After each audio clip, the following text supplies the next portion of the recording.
How good is Nissan RTV? Well, I have a vehicle here that was resealed several months ago. As y'all can see right there, it does have some other fluid leaks, which I will show y'all. But as you can see, now this was done by another tech. Did some good work at cleaning it up. There is some residue right there, but there's no active leak. And as you can see, actually on the seal itself, where the silicone is, it is pretty good. But he did a great job at resealing that. I don't know if he, yeah, he did take the lower pan off. You have to take the lower pan off in order to do it. But y'all may have seen right there, has an oil leak. Y'all think that's rear main? Y'all think that's a converter? Nah, I mean, it is transmission fluid. But here's how you tell. You follow it, okay? Follow it. Where does it go the highest? Highest. That is gonna be from the axle seal right there. So that axle seal does need to be replaced. Now, y'all are gonna be like, wait, but he did front timing cover. Did he take out the axle? No, you don't have to take out the axles in order to do a front timing cover reseal. Those actually stay in. So, and plus, when several months go by, you know, certain things happen. This vehicle has 120,000 miles on it. So it needs an axle seal replaced. This needs to get all cleaned up. And then that could be mistaken as a rear main or a front converter seal. But yeah, fluid leaks, you know, get in there, it'll make its way down. Now, well, I do advise to monitor it because, you know, you, like I said, you always go from the highest point of the leak. So start there, monitor that. Could there be a leak right there? Possibly. But if I come here, I can see residue trail.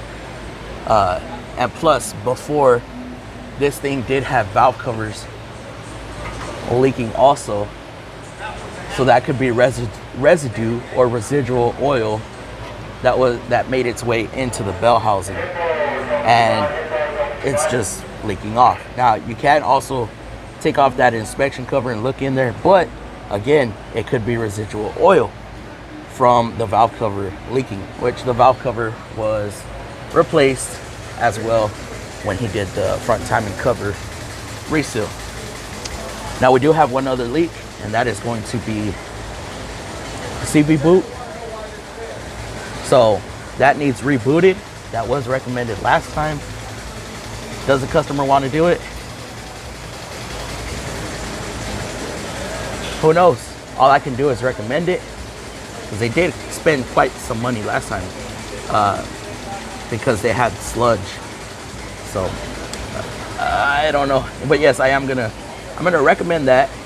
So what's nice about this, once you take that axle off, normally you do want to replace the seal as well. So get a 2-for-1, okay, 2-for-1. And then also, right here, this subframe, this was recommended last visit as well. Subframe bushings are separating.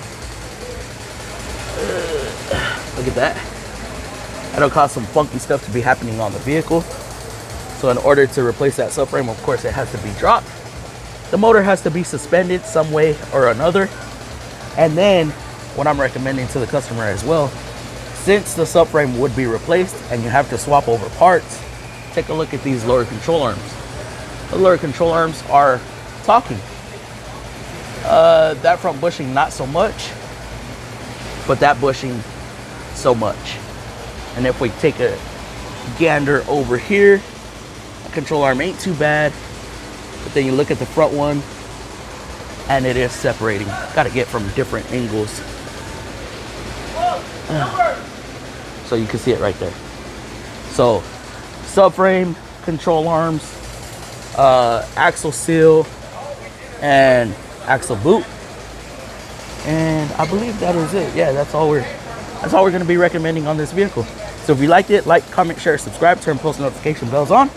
I'm gonna try to start doing more of these style videos, get my long form content up, probably show y'all quick videos on what I find throughout the day. And that is it for this one. Deuce. Right there.